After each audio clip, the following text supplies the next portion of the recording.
തട്ട് കണ്ടോ, ഇതങ്ങനെ ഒഴുകുന്നില്ല. അപ്പോൾ ഈ പരുവത്തിൽ നമ്മൾ ഏകദേശം കണ്ടോ, ഇതൊരു ഇതായി കണ്ടോ. ഇന്ന് ഞാനിവിടെ ഒരു കൈതച്ചക്ക ജാം ഉണ്ടാക്കാമെന്നാണ് വിചാരിക്കുന്നത്. ഞങ്ങളുടെ പറമ്പിൽ കിട്ടി, ഇത്രയും വലിയൊരു കൈതച്ചക്ക കിട്ടിയപ്പോഴേ അതുകൊണ്ട് എന്തെങ്കിലും ഒന്ന് ഉണ്ടാക്കണമെന്നൊരാഗ്രഹം. എന്നാൽ അന്ന് ജാം തന്നെ ഉണ്ടാക്കി കാണിക്കാമെന്ന് വെച്ചു. പിന്നെ ഈ വലിപ്പം എങ്ങനെ ഉണ്ടായെന്നുകൂടെ ഞാൻ കാണിച്ചു തരാം. എങ്ങനെയാണെന്ന് വെച്ചാൽ, ഇപ്പോൾ ഈ ഒരു കൈതച്ചക്ക നിങ്ങൾ വേണ്ട, വേറൊരു കൈതച്ചക്ക നിങ്ങൾ കണ്ടല്ലോ.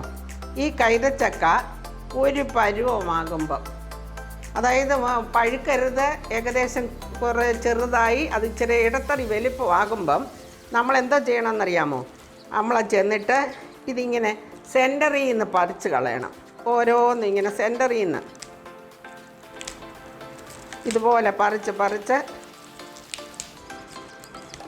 സെൻറ്ററിൽ നിന്ന് ഇങ്ങനെ പറിച്ചിട്ട് എല്ലാം ഇങ്ങനെ കളയണം. ഇത് മിക്കവർക്കും ഇതറിയത്തില്ല, ഞാൻ ഒരുപാട് പേർക്ക് ഇത് പറഞ്ഞു കൊടുത്തിട്ടുണ്ട്. പിന്നീട് ഇതിങ്ങനെല്ലാം പറിച്ച് കളഞ്ഞിട്ട് കണ്ട് ഇതേ വലിപ്പമാകും. കണ്ട ഈ സൈഡിലെ ഇതുപോലെ ആകും. അപ്പോൾ അങ്ങനെ ആകുമ്പോൾ അതങ്ങ് വലിപ്പമായി കഴിഞ്ഞിട്ട് പിന്നെ വേറൊരു കാര്യം എന്താണെന്ന് ചോദിച്ചാൽ, നമ്മൾ ഈ മുടിയാ സാധാരണ ഇത് കട്ട് ചെയ്തിട്ട് ഇത് നടും. അത് നട്ടാലും കിളിക്കും, അത് കുറേ നാളെടുക്കും.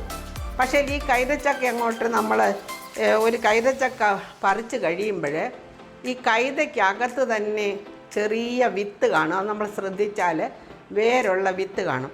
അതെടുത്ത് മാറ്റി ആ ചെറിയ കൈത എടുത്ത് മാറ്റി നട്ടാൽ പിറ്റേ വർഷം തന്നെ ഉണ്ടാകും.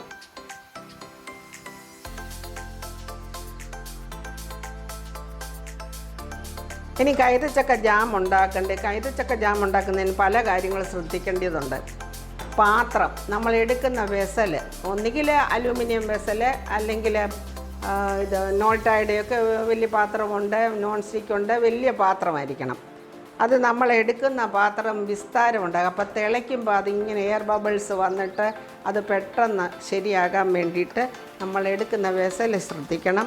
പിന്നെ നമ്മൾ തടി കൊണ്ടുള്ള തവിയാണെങ്കിൽ ഏറ്റവും നല്ലതാണ്. പിന്നെ ഇങ്ങനെ കട്ട് ചെയ്ത കഷ്ണം, ഇപ്പോൾ ഇത് സപ്പോസ് ഇത് 400 ഗ്രാം ആണെങ്കിൽ ഈ 400 ഗ്രാമിൻ്റെ അത്രയും തന്നെ നമ്മളല്ലേൽ ലെവൽ, ഇപ്പോൾ ഒരു പാത്രത്തിലിട്ടിട്ട് അത്രയും ലെവലിൽ പരക്കെ വെള്ളം ഒഴിച്ച്, അല്ലെ 400 ml വെള്ളം ഒഴിച്ചിട്ട് നമ്മളത് തിളപ്പിക്കണം. തിളപ്പിച്ച് കഴിഞ്ഞിട്ട് ആറിയിട്ട് മിക്സിയിലിട്ട് അടിച്ച് ഞാനന്ന് അരിച്ച് ഞാനിവിടെ വേറെ വെച്ചിട്ടുണ്ട്.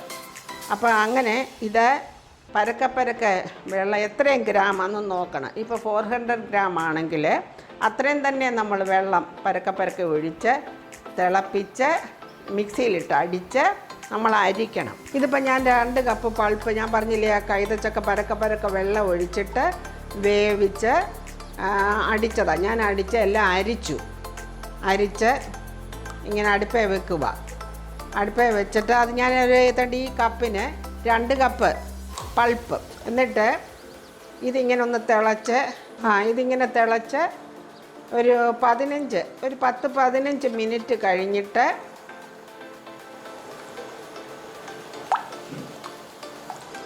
ഇപ്പോൾ 10-15 മിനിറ്റ് ആയി കഴിഞ്ഞിട്ട് ഇത് താത്ത് വെച്ച് നമ്മൾ എത്രയും പൾപ്പുണ്ടോ അത്രയും പഞ്ചസാര ഇടുക. ഇപ്പോൾ 2 കപ്പ് പൾപ്പെന്ന് പറഞ്ഞു.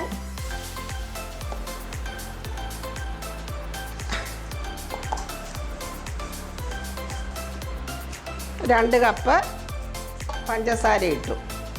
എന്നിട്ട് നമ്മൾ വീണ്ടും അടുപ്പേ വെക്കുക. 2 കപ്പ് പഞ്ചസാര താത്ത് വെച്ച് ഇട്ടതിന് ശേഷം വേണം നമ്മൾ അടുപ്പേ വെക്കാൻ. ഒരിക്കലായി പഞ്ചസാര ഇട്ട് കഴിഞ്ഞ് പിന്നെ നമ്മൾ വീണ്ടും ഇടയ്ക്കെല്ലാം ഇടരുത്.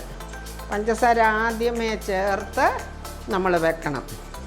അതായത് 15 മിനിറ്റ് തിളച്ചിട്ട് പൾപ്പ് 15 മിനിറ്റ് തിളച്ച് നമ്മൾ താത്ത് വെച്ചിട്ട് ഇടാനുള്ള പഞ്ചസാര, അതായത് 2 കപ്പ് പൾപ്പുണ്ടെങ്കിൽ 2 കപ്പ് പഞ്ചസാര. എന്നിട്ട് ഇത് തിളച്ചുകൊണ്ടിരിക്കുമ്പോൾ കണ്ടില്ലേ ഇത്രയും വിസ്താരം വേണം. അല്ല, നമ്മളൊരു ചെറിയ പാത്രത്തിലല്ല ജാം ഉണ്ടാക്കേണ്ടത്. സ്വല്പം വിസ്താരമാണെങ്കിൽ ഇപ്പോൾ ഇത് തിളച്ച് എയർ ബബിൾ അതിൻ്റെ സ്പേസ് കൂടുതൽ കിട്ടും. അതാ വലിയ പാത്രം എടുക്കുന്നത്. പിന്നെ നമ്മളെപ്പോഴും തടിത്തവിയോ തടിയുടെ സ്പൂൺ വെച്ച് ഉപയോഗിക്കുന്നതായിരിക്കും ഏറ്റവും നല്ലത്. ഇത് ഒരു പരുവമാകുമ്പം നാരങ്ങ നീരൊഴിക്കും, അല്ലെങ്കിൽ സിട്രിക് ആസിഡ് ചേർക്കുന്നതിന് പകരം വീട്ടിൽ നാരങ്ങ ഉണ്ടെങ്കിൽ നാരങ്ങ നീര് ചേർക്കാം. അതൊന്നും ആയില്ല, നമ്മൾ സ്വല്പ നേരം ഇങ്ങനെ ഇളക്കണം. ഇളക്കിയിട്ട് പിന്നെ 3-4 ഗ്രാമ്പു ഇടാം. ഗ്രാമ്പു ഒരു 4 എണ്ണം. അതിൻ്റെ ആ മുട്ട ഉണ്ടല്ലോ, ആ പൂവ്, അതെടുത്ത് കളഞ്ഞിട്ട് വേണം നമ്മളിടാൻ. അതുകൊണ്ട് ഇങ്ങനെ അതിൻ്റെ അറ്റത്തെ മുട്ട് കളഞ്ഞ് നമ്മളിടുക. ഇട്ട് ഇതൂടെ കിടക്കട്ടെ. ഇതൂടെ കിടന്ന് തിളച്ച് ഞാനിത് തണ്ട് കുറുകി തുടങ്ങിയപ്പം 2 ചെറിയ നാരങ്ങയുടെ നീരൊഴിക്കുക. അതായത് നമ്മൾ സിട്രിക് ആസിഡ് ചേർക്കുന്നതിന് പകരം നാരങ്ങ നീരൊഴിക്കുക. അതുകൊണ്ട് ഒരുവിധം കുറുകി തുടങ്ങി. ഞാൻ ഈ നാരങ്ങ നീരൊഴിച്ചല്ലോ. നാരങ്ങ നീരൊഴിക്കുന്നതിൻ്റെ കാരണം അല്ലെ സിട്രിക് ആസിഡ്, ഈ പഞ്ചസാര അല്ല ഇങ്ങനെ ക്രിസ്റ്റലായിട്ട് കിടക്കും. അപ്പോൾ അതൊന്നും വരാതിരിക്കാൻ വേണ്ടിയിട്ടാണ്. ഇനി ഇതിൻ്റെ പരുവ് അറിയണമെങ്കിൽ നമ്മൾ ഞാനിങ്ങനെയാണ് നോക്കുന്നത്. ഒരു അലൂമിനിയം ഇതിലോട്ടൊഴിക്കും. ഇതിട്ട് ഇപ്പോൾ ഒന്ന് ഒഴുകുന്നുണ്ട്. അതങ്ങനെ ഒഴുകരുത്, ഒറ്റ ഇതായിട്ട് കിടക്കണം. പിന്നെ നമുക്ക് വെള്ളത്തിലോട്ട് ഒഴിച്ച് നോക്കിയാലും അത് താഴെ ജെല്ലി പോലെ വരും. അതൊരു സൈനാണ് ഇതിൻ്റെ പരുവ് അറിയാൻ. അങ്ങ് ഓവറായി പോകരുത്, നൂല് പരുവ് ഒന്നും ആകരുത്. അത് പിന്നെ നമുക്ക് ഒട്ടും ബ്രെഡിലൊന്നും പുരട്ടാൻ പറ്റത്തില്ല. കൊഴുത്ത് തുടങ്ങിയല്ലോ, അതാണ്ട് ഇത് കണ്ടോ, കൊഴുത്ത് തുടങ്ങി.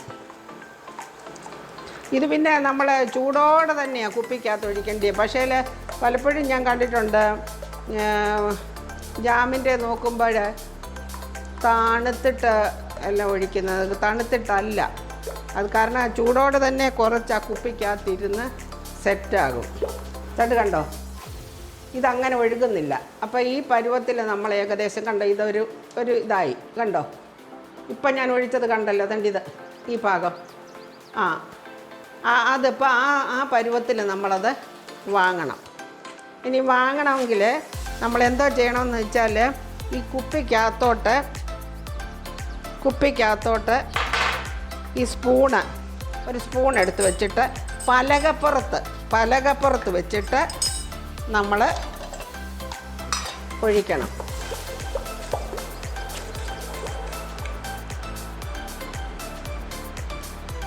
ഇനി നമ്മൾ ഒഴിക്കാൻ പോവുക.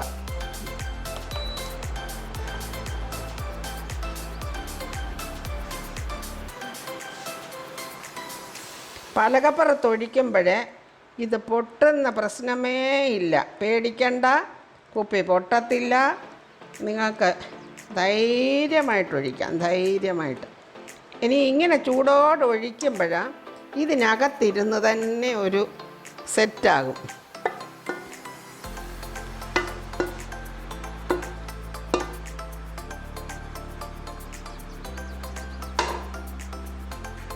കണ്ടോ, അപ്പം നമ്മൾ അത്രയും പൾപ്പിന്, ഈ 2 കപ്പ് പൾപ്പ് എടുക്കണമെങ്കിൽ നമ്മൾ കുറച്ച് കൈതച്ചക്ക എടുത്ത് അത് തൂക്കം നോക്കി അത്രയും വെള്ളം തന്നെ പരക്കെ ഒഴിച്ച് നമ്മൾ തിളപ്പിച്ച്, ഞാൻ മിക്സിക്കകത്ത് അരിച്ചിട്ട് ഇളക്കൊന്നും വേണ്ട, ഇതിങ്ങനെ വെച്ചാൽ മതി. എന്നിട്ടൊരു അടപ്പ് വെച്ചിട്ട് ഇതിങ്ങനെ പകുതി അടച്ച് വെക്കണം.